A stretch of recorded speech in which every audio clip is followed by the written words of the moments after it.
Son las 7 de la mañana, son las 6 en Canarias.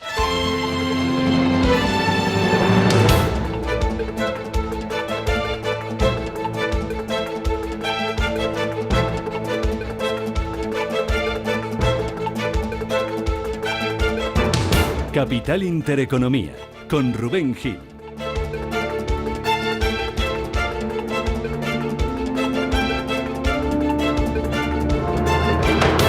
Saludos, ¿qué tal? ¿Cómo están? Muy buenos días, bienvenidos a Radio Intereconomía, bienvenidos a Capital Intereconomía. Es jueves, es 19 de marzo, así que toca hoy felicitar a todos los papás, a todos los Josés y a todas las Josefas en este 20º día de guerra en Oriente Medio. Una guerra que entra en una nueva fase porque el conflicto se está centrando ahora, se está enfocando ahora mismo en destruir las infraestructuras energéticas. En las últimas horas, Estados Unidos e Irán atacaban el mayor yacimiento de gas natural del mundo, compartido entre Irán y Qatar, y Teherán respondía atacando un depósito de combustible en Arabia Saudí, poniendo en el objetivo y extendiendo el conflicto a sus vecinos del Golfo, que no se fían ya de Irán y que amenazan incluso con emprender acciones legales.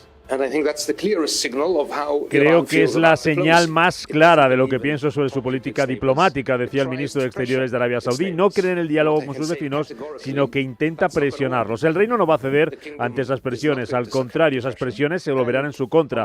Y creo, sin duda, como hemos dejado muy claro, nos hemos reservado el derecho a emprender acciones militares. Es lo que decía el jefe de la diplomacia saudí ayer en un encuentro que mantenían los ministros de energía del Golfo. Esta madrugada, para intentar calmar las aguas, el presidente estadounidense Donald Trump aseguraba en sus redes sociales que Israel no volverá a atacar el yacimiento de gas en Irán. La consecuencia directa de esta nueva escalada del conflicto la vemos un día más en los precios de la energía, que se vuelven a disparar. El gas esta mañana por encima de los $54 y el petróleo, el futuro del petróleo tipo Brent, subiendo ahora mismo más de un 5% y al borde de nuevo de los $113, cotizando ahora mismo en tiempo real en $112,84. En este escenario de subida de precios de la energía, ahora son los bancos centrales los que tienen que mover ficha, los que tienen que responder a este incremento de los precios energéticos. No lo ha hecho esta mañana el Banco de Japón, que tal y como se esperaba mantiene sin cambios los tipos de interés, a pesar de que reconoce que la guerra de Irán podría aumentar la inflación. Allí en Japón, por cierto, el precio de la energía alcanza su máximo histórico, está en €1,04. Tampoco movía ficha ayer la Reserva Federal. Su presidente Jerome Powell admite que la incertidumbre ahora mismo es total, que las previsiones son inciertas y que las expectativas de inflación han aumentado por el conflicto en Oriente Medio. Los indicadores a corto plazo de las expectativas de inflación han aumentado en las últimas semanas, lo que seguramente refleje la subida sustancial de los precios del petróleo provocada por las interrupciones del suministro en Oriente Medio. A corto plazo, el aumento de los precios de la energía impulsará la inflación general, pero es demasiado pronto para conocer el alcance y la duración de los posibles efectos sobre la economía. En medio de esta incertidumbre total del no saber qué va a pasar, espera Jerome Powell que el aumento del precio de la gasolina, que están sufriendo también en Estados Unidos, no se prolongue durante mucho tiempo y lanza un aviso: si no hay progresos en la inflación, no habrá bajada de tipos. Y ojo, porque al contrario, reconoce incluso que el próximo paso podría ser una subida del precio del dinero. ¿Qué grado de apoyo tendría una advertencia sobre una política dual? Hoy se ha planteado la posibilidad de que nuestro próximo paso pudiera ser una subida. En la última reunión, la gran mayoría de los participantes no lo consideraba su escenario base y, por supuesto, no descartamos ninguna opción. No descartamos ninguna opción, decía Jerome Powell, y reconocía que ayer algún miembro ya habló de esa posibilidad de subir los tipos de interés en Estados Unidos. Bueno, pues tras el Banco de Japón, tras la Reserva Federal, hoy turno para el Banco de Inglaterra, turno para el Banco Central Europeo, que además va a anunciar sus nuevas proyecciones macroeconómicas. Si no hay sorpresa, se espera que el organismo que dirige Christine Lagarde mantenga también sin cambios los tipos de interés en el 2%, a pesar de esa subida de los precios del gas y del petróleo, aunque la clave de la rueda de prensa de Christine Lagarde va a estar en lo que diga, como ayer Powell, sobre el impacto que pueden tener en el crecimiento y en la inflación esos problemas de suministro de energía como consecuencia de la escalada de la violencia en Oriente Medio. Ayer, por cierto, inflación zona euro 1,9% en febrero, antes de que comenzara esta guerra en Irán. Pendientes del conflicto, pendientes de la subida de los precios de la energía y de la respuesta de los bancos centrales, las bolsas bajando esta mañana y el dólar fortaleciéndose. Eva Villanueva, tras la reunión de la Reserva Federal. Muy buenos días. Muy buenos días, Rubén. Pues sí, lo que estamos viendo es como el miedo vuelve a apoderarse de los operadores y se palpa en ese índice de volatilidad del VIX, el que mide el miedo de los inversores, se ha disparado más de un 12% y ha vuelto a ponerse por encima de los 25%. Todo en este escenario de tensión geopolítica que ha hecho que en las últimas horas Wall Street cerrase con caídas abultadas. El S&P 500 perdía el 1,36% hasta los 6.624 puntos. El Nasdaq, el tecnológico, perdía el 1,43% y el Dow Jones, el de la economía más tradicional, el 1,63% a la baja en una jornada de FED y en una jornada en la que los precios industriales respondían con un alza superior a la esperada. A esta hora no llega tranquilidad ni alivio en el mercado de futuros. Los del S&P 500 extienden las caídas de forma muy moderada y en Asia lo que se ha registrado es como ha seguido la estela de Wall Street con caídas importantes en medio del temor al suministro energético. El Nikkei pierde el 3,5% a 53.309 puntos con un banco de Japón que ha mantenido el guión esperado manteniendo tipos. El Kospi surcoreano pierde el 2,65% y Europa se prepara para un jueves negro en los mercados. Anticipa caídas cercanas al 2% en los futuros del DAX y viendo, como decías, el gran protagonismo que se escribe en esta semana de bancos centrales en las divisas. El índice dólar que enfrenta el billete verde frente a las principales divisas que registra Bloomberg vuelve a estar por encima de las 100 unidades y gana un 2,5% en el mes en esta jornada de BOJ. Además, el yen bajo presión ha rozado esos 160 que son el nivel de intervención. A esta hora están 159,73 y la rupia india ha tocado mínimos históricos. El euro dólar vuelve a estar en 1,1465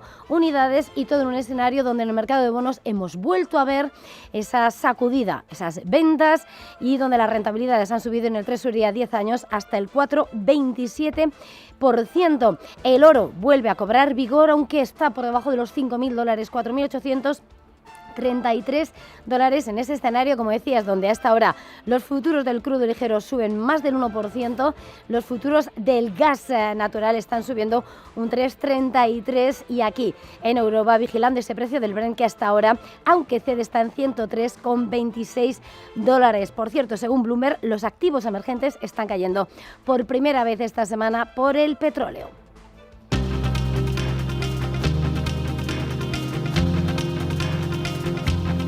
7 y 8 minutos de la mañana de este jueves 19 de marzo. Eso es lo que está pasando, esa es la situación en Oriente Medio y esa es la reacción de los diferentes activos. La fotografía del mercado con esa preocupación por el precio de la energía y cómo puede afectar a la inflación. Con los bancos centrales en el foco y con más aristas de este conflicto. Noticias que están marcando la actualidad de esta jornada, en la que los líderes de la Unión Europea van a discutir en una cumbre que celebran hoy en Bruselas su respuesta a esa escalada militar en Oriente Medio. Hugo Alonso, buenos días. Buenos días. Los jefes de Estado y de Gobierno de los 27 analizarán el impacto en la seguridad del suministro energético y la economía europea en un contexto marcado por la volatilidad de los mercados y el encarecimiento del petróleo.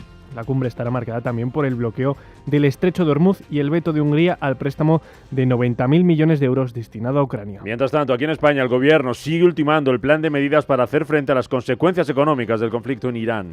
Un plan que se aprobará mañana en un Consejo de Ministros extraordinario y que ahora mismo tiene divididos a los socios del Gobierno, ya que desde Sumar quieren que incorpore medidas relacionadas con la vivienda para proteger a los inquilinos. Pedro Sánchez, que anunciará mañana estas medidas, prefiere centrarse en las consecuencias de la guerra y deja en el aire los presupuestos. Sobre los presupuestos, otro tanto de lo mismo. Mire, estamos ahora mismo gestionando, yo creo que una de las mayores crisis que durante todos los años de mi mandato he tenido que gestionar. Y creo que es importante que los ciudadanos españoles sean conscientes de la gravedad que vive el mundo, que sufre Europa y, en consecuencia, las consecuencias que estamos viviendo en términos términos no solamente de muertes de personas civiles, no solamente en términos de desplazamiento de millones de personas en Oriente Medio, y también del impacto socioeconómico que va a tener sobre nuestros hogares. La Organización Mundial del Comercio va a presentar este jueves las perspectivas y estadísticas del comercio global en medio de las disrupciones del tránsito de mercancía que ha causado el conflicto en Oriente Medio. El organismo dará a conocer este jueves sus nuevas perspectivas y estadísticas sobre el comercio global en un contexto marcado por las disrupciones logísticas derivadas del conflicto en Oriente Medio. El bloqueo de rutas clave como el Estrecho de Hormuz y el encarecimiento del transporte están afectando al flujo de mercancías a nivel internacional, lo que podría traducirse en una revisión a la baja del crecimiento del comercio mundial. Pues en este escenario, el presidente de Estados Unidos, Donald Trump, va a recibir hoy en la Casa Blanca a la primera ministra de Japón, a Sanae Takaichi. Será su segundo encuentro bilateral tras la visita oficial del mandatario estadounidense a Tokio del año pasado. La cita estará marcada por la guerra en Irán y en ella Takaichi marcará a Trump los límites legales de Japón ante un posible despliegue militar en el Estrecho de Hormuz. Al margen del conflicto en Oriente Medio, más noticias como que el Parlamento Europeo va a votar hoy el acuerdo comercial entre la Unión Europea y Estados Unidos tras meses de bloqueo. La Comisión de Comercio del Parlamento Europeo somete este jueves a votación el acuerdo comercial entre la Unión Europea y Estados Unidos después de que su ratificación haya sido paralizada en 2 ocasiones en los últimos meses. El debate se produce en un momento de elevada tensión comercial y tras las dudas generadas por la política arancelaria estadounidense por la decisión de la Corte Suprema. España anuncia otros 1.000 millones de euros en ayuda militar a Ucrania. Una cantidad que permitirá aumentar la coproducción en el ámbito de la industria de defensa y en concreto drones, radares y misiles. Este anuncio de Sánchez coincide con la 4ª visita de Zelensky a España, que hace que la ayuda española a Ucrania ascienda a los 4.000 millones de euros. En primer lugar, un nuevo compromiso dotado con 1.000 millones de euros para el año 2026 en apoyo bilateral militar. De esta forma, el apoyo de España desde el comienzo del conflicto en este ámbito bilateral militar asciende a casi 4.000 millones de euros. Y la Fiscalía Anticorrupción pide 173 años de cárcel para el expresidente del BBVA, para Francisco González, por el espionaje a políticos. La acusación se centra en la contratación de la empresa Zenit vinculada al excomisario José Manuel Villarejo, con el objetivo de espiar a políticos, empresarios y periodistas. En concreto, a González se le atribuye un delito continuado de cohecho y 42 delitos de descubrimiento y revelación de secretos. El Ministerio Público reclama además una multa de 184 millones de euros para BBVA como persona jurídica. Y lo que está pasando es que esta guerra en Oriente Medio, esta guerra en Irán, entra en una nueva fase de escalada en el conflicto que hoy alcanza su 20º día y que está teniendo consecuencias directas un día más para el precio del petróleo. Nueva fase porque se están atacando, como les venimos contando desde las 7, infraestructuras energéticas en Irán, en Qatar, y eso está tensionando aún más el precio de las materias primas, el precio del gas, que se dispara por encima de $54 esta mañana. Precio del petróleo, sobre todo el Brent, que es el que se resiente, está subiendo ahora mismo un 5% y cotiza de nuevo muy cerca de esa barrera de $113, 112,80 ahora mismo. Más moderada, más suave, la subida del petróleo West Texas apenas sube un 1%, está por encima de $96. Nerviosismo en las materias primas, tensión energética, miedo en las bolsas e incertidumbre total que reconocen los bancos centrales. Ese es el escenario, cómo lo están recibiendo las bolsas. Tiempo real esta mañana en Asia. ¿Qué vemos en las pantallas, Eva? Pues vemos cómo las caídas se están extendiendo, en este caso en el índice Nikkei en Tokio. 3,62% es lo que se hunde. El principal indicador de Tokio, el Nikkei, 53.241 puntos. Una jornada de mantenimiento de tipos. Vemos, por su parte, como en el Kospi surcoreano la caída es del 2,67% hasta los 5.767 puntos. Y en Australia, el ASX 200 recoge a la baja un 1,65%, 8.497 puntos, en un día donde además hemos conocido que la tasa de desempleo ha subido al 4,3% en febrero. En India, el Nifty pierde un abultado 2,25%, 23.242 puntos, con la rupia marcando un nuevo mínimo histórico debido al aumento del petróleo y la fortaleza del dólar. Y vemos cómo en China hoy cotizan caídas importantes. En Hong Kong, el Hansen 2% a la baja, 25.499 puntos. Shanghái retrocede 1,20%, 4.014 enteros.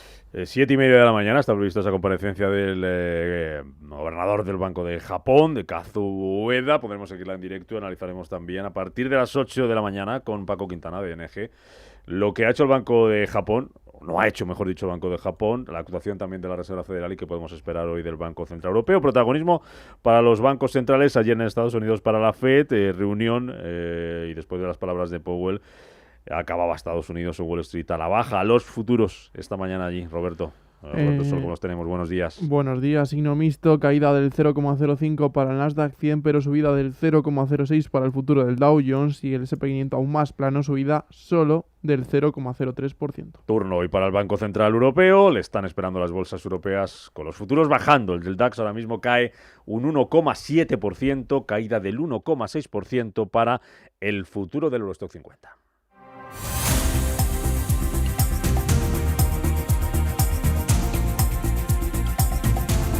Miramos ahora si empezamos precisamente hablando del Banco de Japón. Es la noticia de esta madrugada. Mantiene tipos EVA y advierte sobre el impacto de la guerra en Irán en las perspectivas de inflación.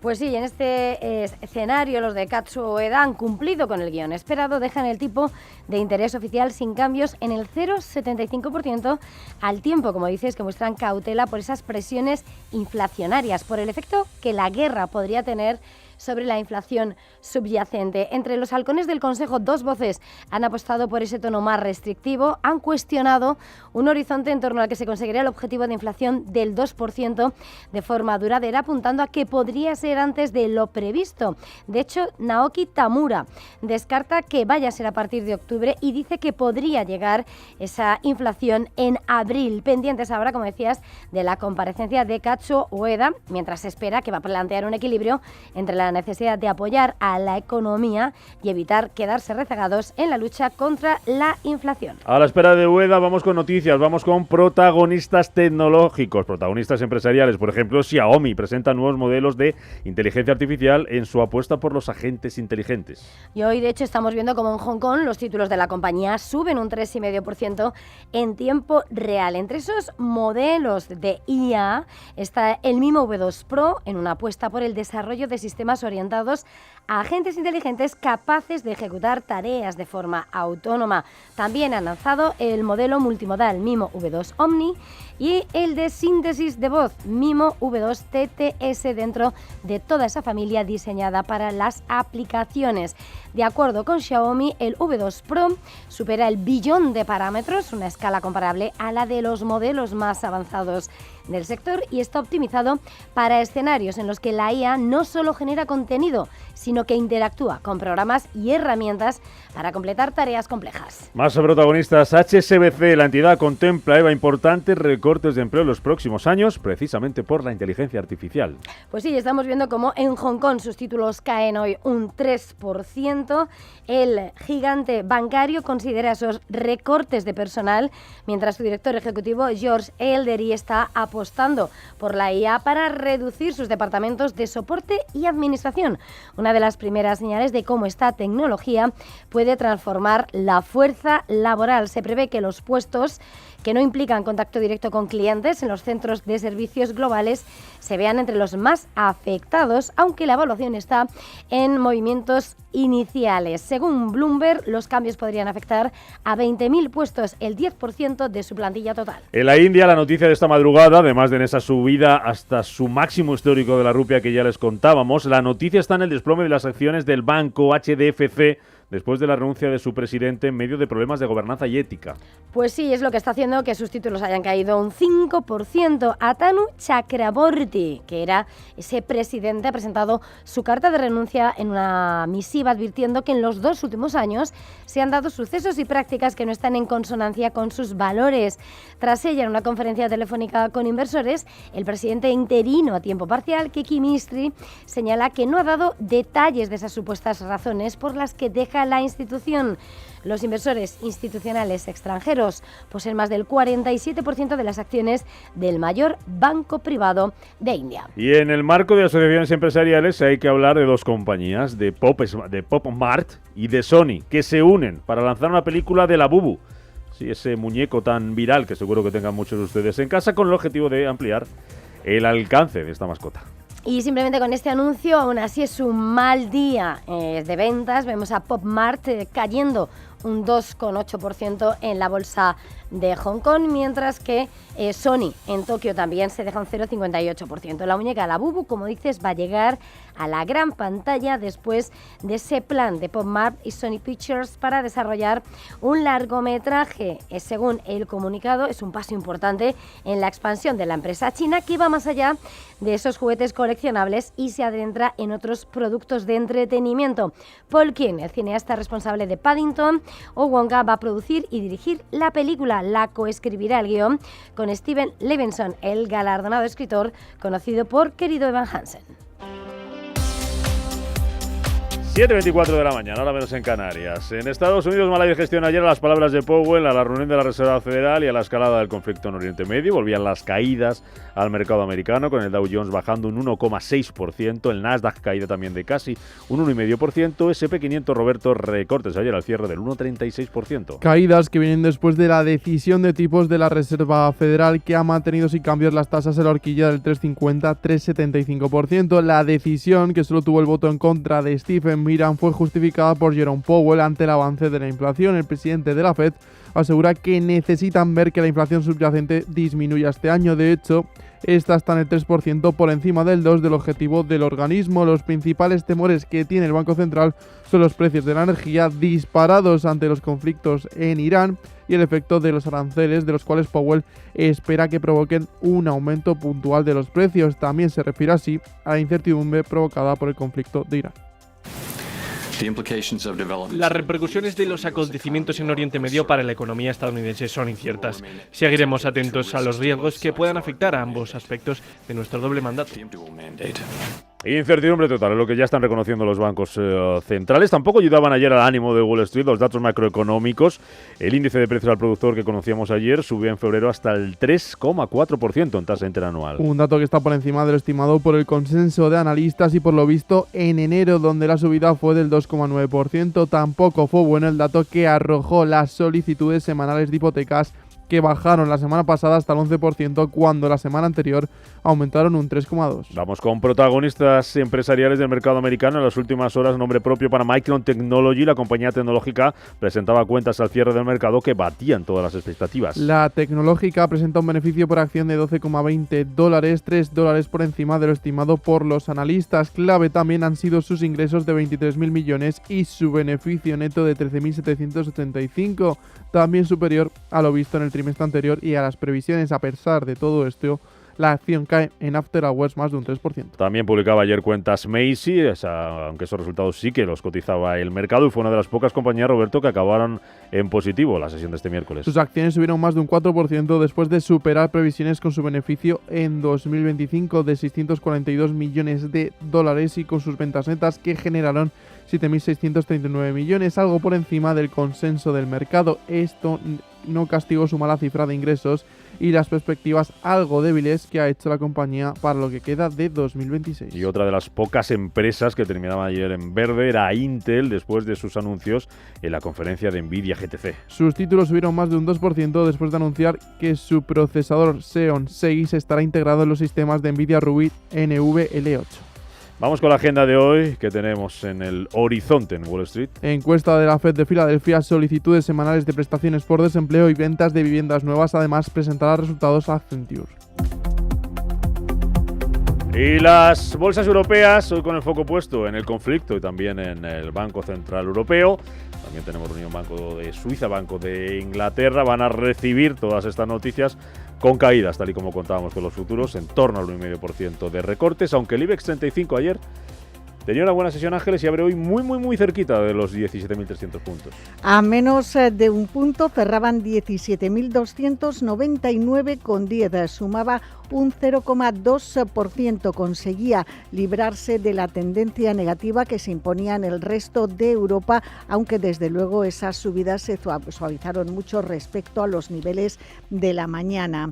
Los avances estuvieron liderados por los bancos. Vimos a CaixaBank recuperar casi un 3%, Bankinter ganó 2 puntos porcentuales, Unicaja un 1,7 y Sabadell un 1,2. También con ganancias, pero más moderadas, BBVA y Santander. Vimos a Naturgy subir más de un 2% gracias a una mejora de recomendación de Goldman Sachs, y también Repsol recuperaba un punto porcentual por el repunte del precio del petróleo. En el resto de las utilities se imponían las ventas, caídas que llegaban al 1,6% en Iberdrola o al 1,45% en Redella. Puig estaba en el punto de mira. La compañía de cosmética corregía un 0,75 el día que se conocía el cambio de CEO en el grupo. José Manuel Alvesa va a sustituir a Marc Puig.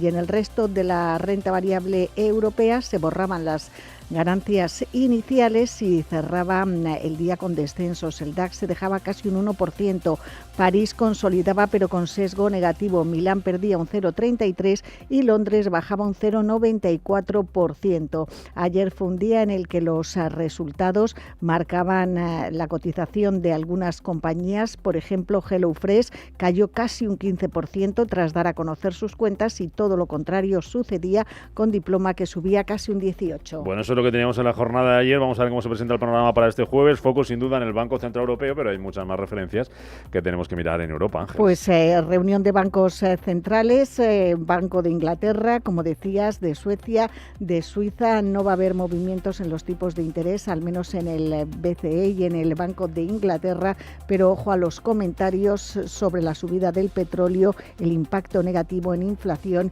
y en actividad económica. También hoy vamos a conocer la tasa de desempleo de enero en el Reino Unido, y Aperam publica dividendo.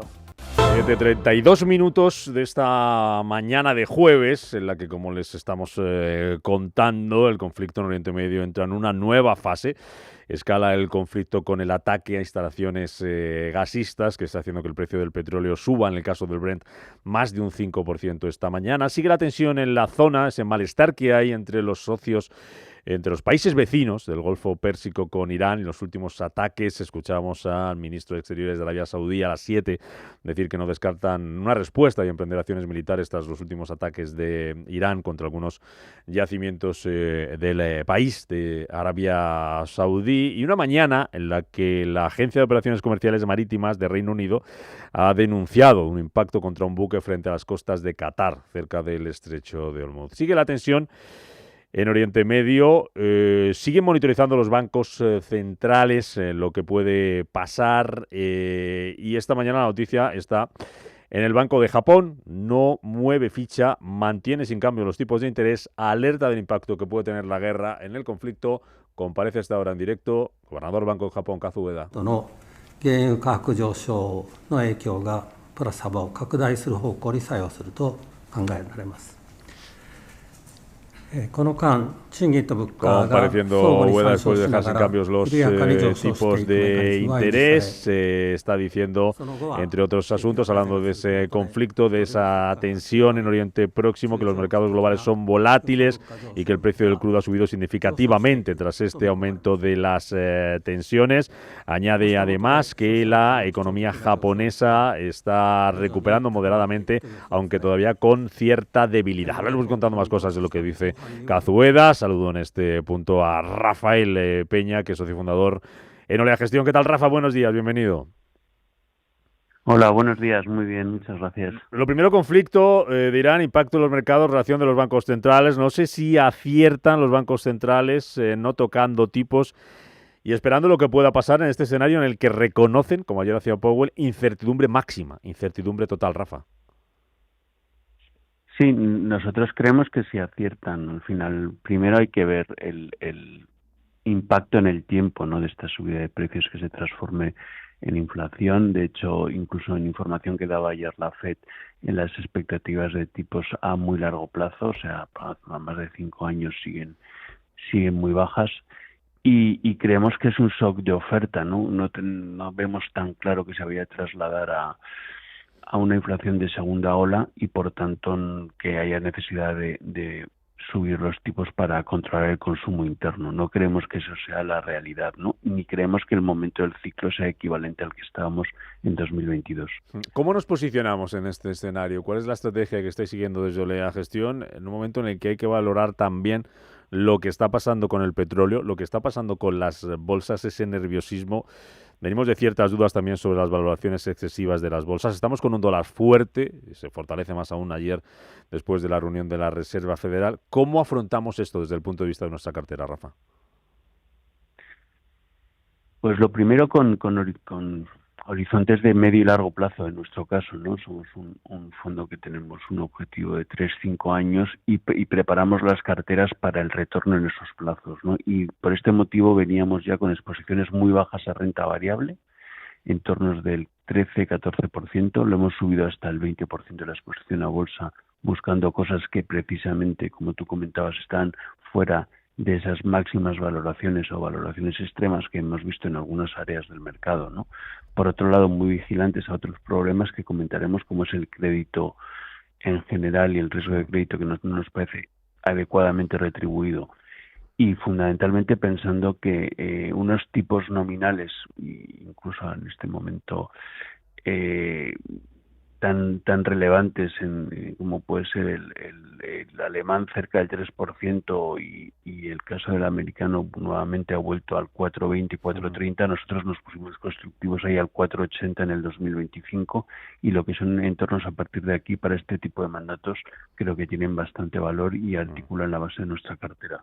Lo que está pasando en Oriente Medio, lo que está pasando en Oriente, en este conflicto, esa escalada, lo que está pasando con el precio del petróleo, hace que no miremos mucho, y no sé cuánto nos debe preocupar eso que mencionabas del crédito privado en Estados Unidos. El posible impacto que pueda tener, Rafa, en la banca y el posible impacto que pueda tener los mercados en función de cuánto nervioso se pongan los inversores.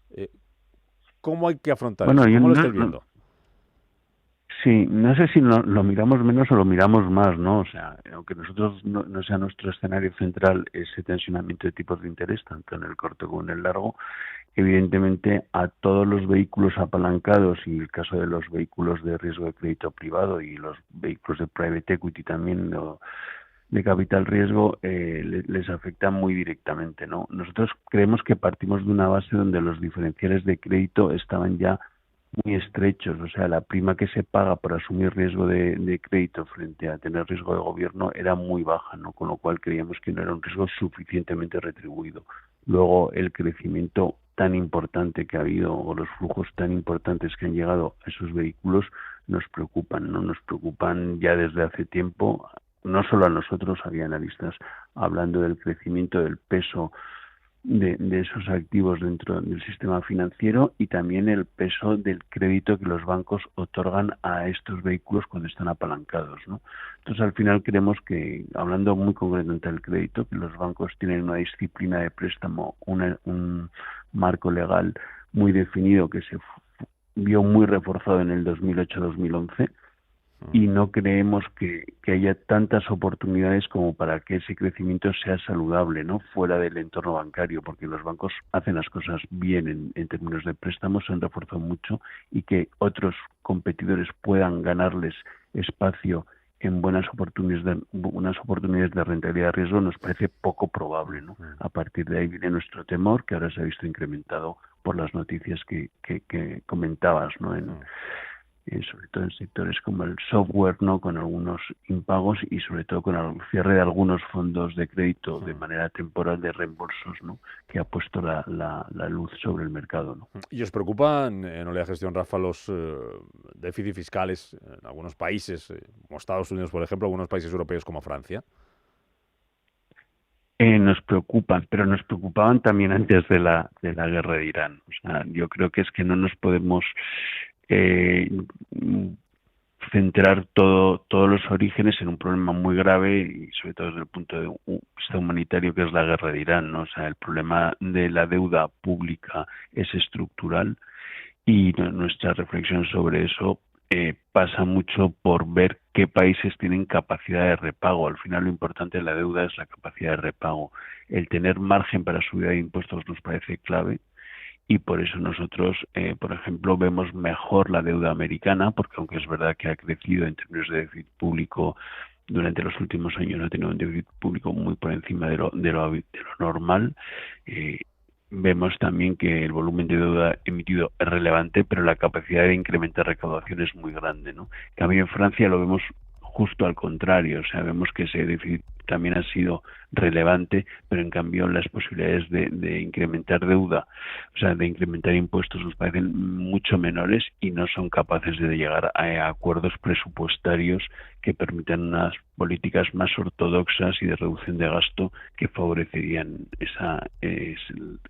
la desaparición de ese desequilibrio o la amortiguación de ese desequilibrio, ¿no?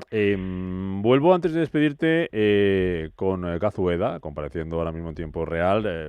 Comparto contigo, Rafa, y con los oyentes más cosas de las que ha dicho. Ha dicho que será difícil medir la evolución del IPC, más o menos, como dijo ayer Powell, hablando de esa incertidumbre. Se espera que el ritmo de aumento de la inflación enfrente presiones al alza por el encarecimiento del petróleo, que la inflación subyacente se sitúe en niveles acordes con el objetivo de precios en la segunda mitad del periodo de proyección. Entre los factores de riesgo destaca Oriente Medio, el precio del petróleo y la evolución de los mercados financieros y de las divisas. Ojo también al yen, y eso que hablábamos ahora, Rafa, sobre la fortaleza del dólar. Y dice que los tipos de interés reales se encuentran en niveles significativamente bajos. No sé si está dejando la puerta abierta Ueda, Rafa, si hubiera que hacer apuestas a una subida de tipos en Japón.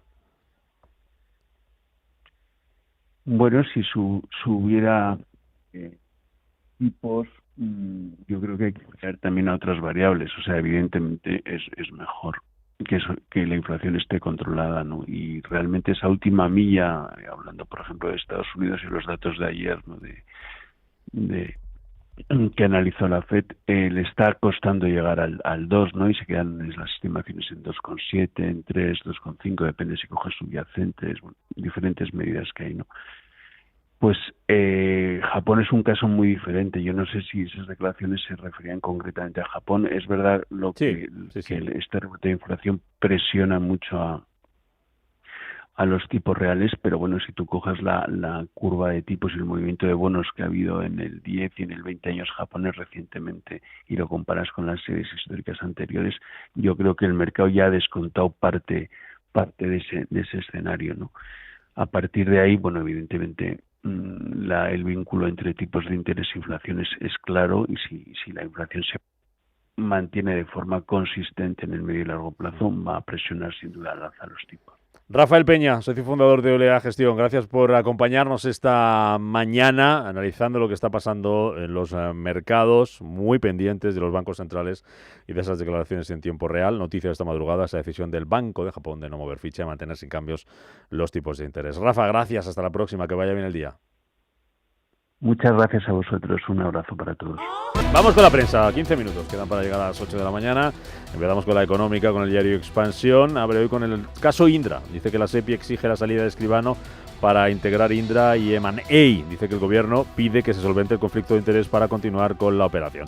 También hueco destacado para los bancos centrales. El BCE alerta de las conexiones de firmas de crédito privado y los bancos. Y esa noticia que conocíamos ayer de que la Fiscalía pide 173 años de prisión para Francisco González. Habla también de las consecuencias económicas del conflicto en Oriente Medio. El petróleo y el gas reactivan su escalada.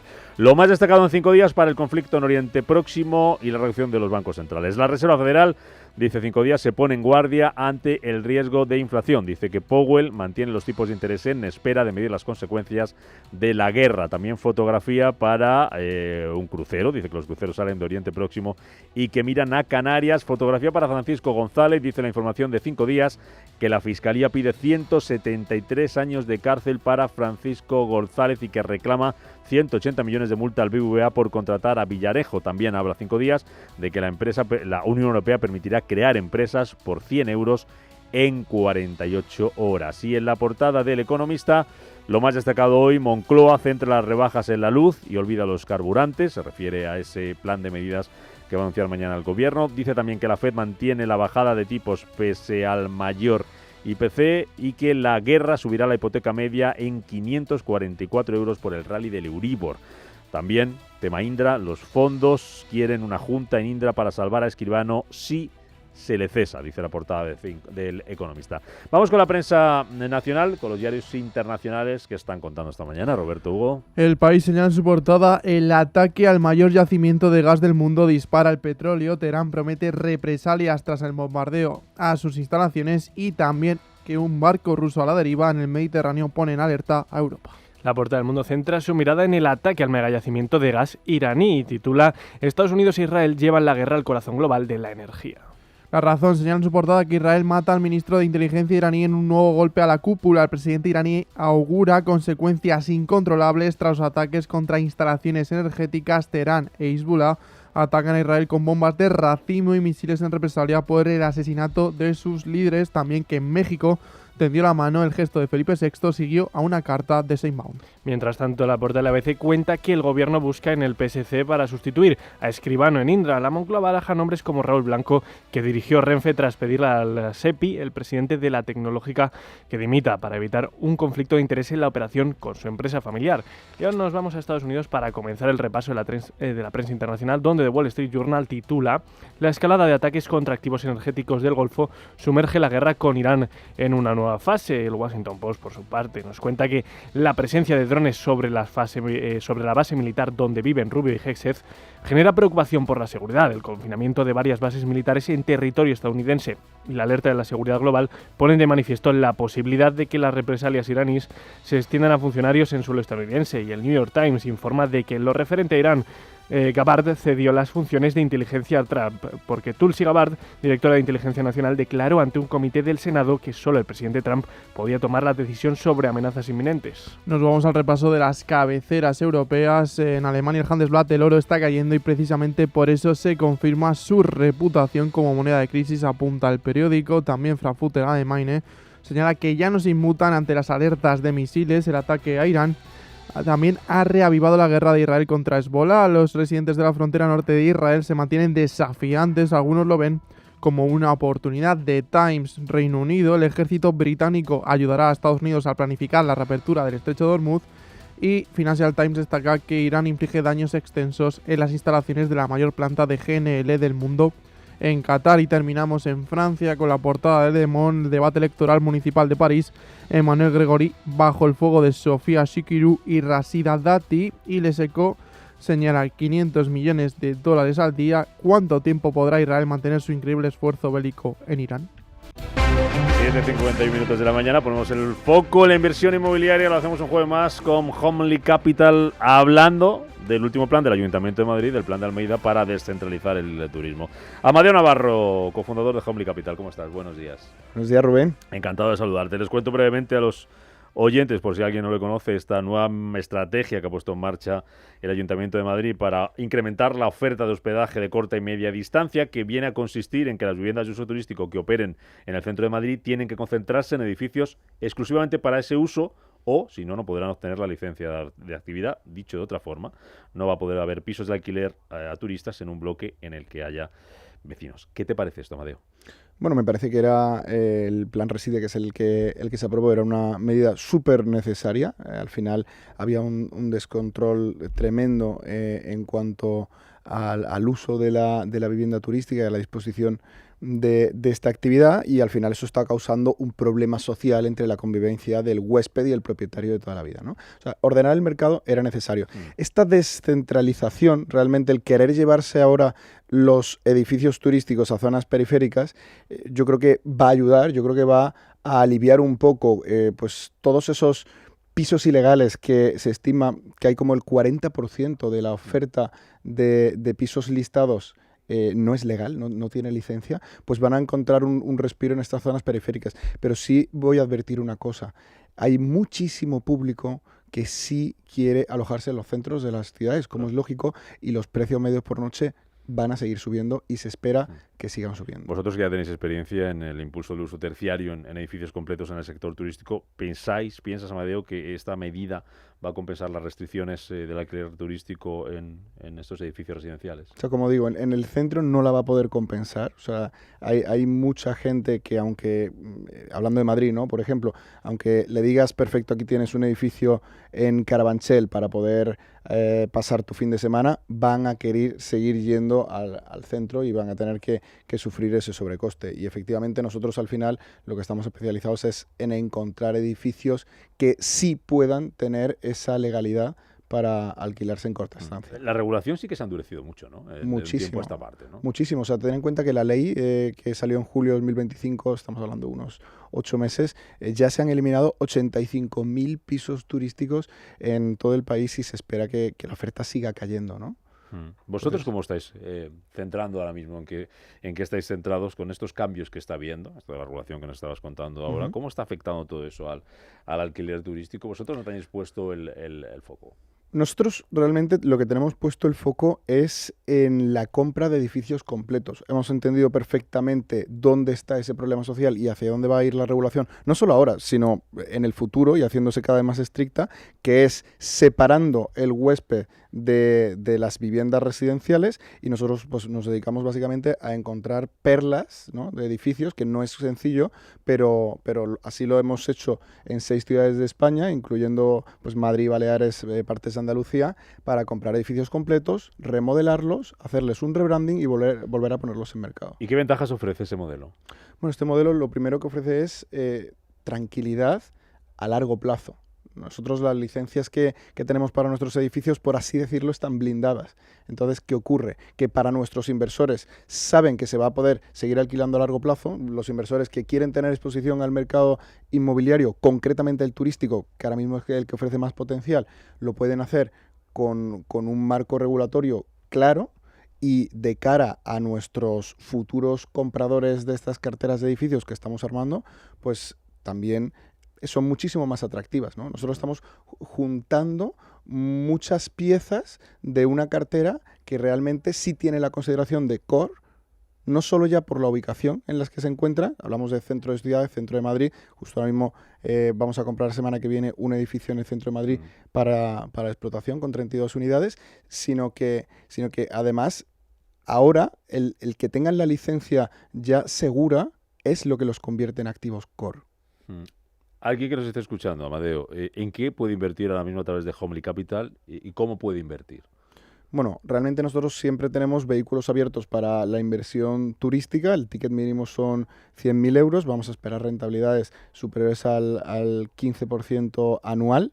¿Y cómo lo puede hacer? Pues nos puede ir a ver físicamente a la calle Recoletos número 10 en Madrid, mandarnos un email a info@homelycapital.com o agregarme a LinkedIn, a Amadeo Navarro. Está caliente el sector ahora mismo, porque las noticias que vemos no paran de que los precios paran de subir. Entiendo que eso también lleva acompañado de una rentabilidad interesante, ¿no?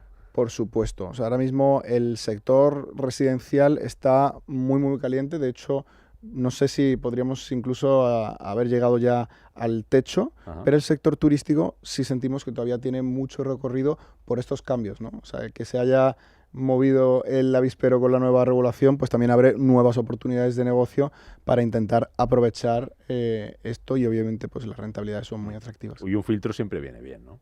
Bueno, es necesario, diría yo, ¿no, Rubén? O sea, al final tenemos que entender cómo está la sociedad y qué es lo que busca.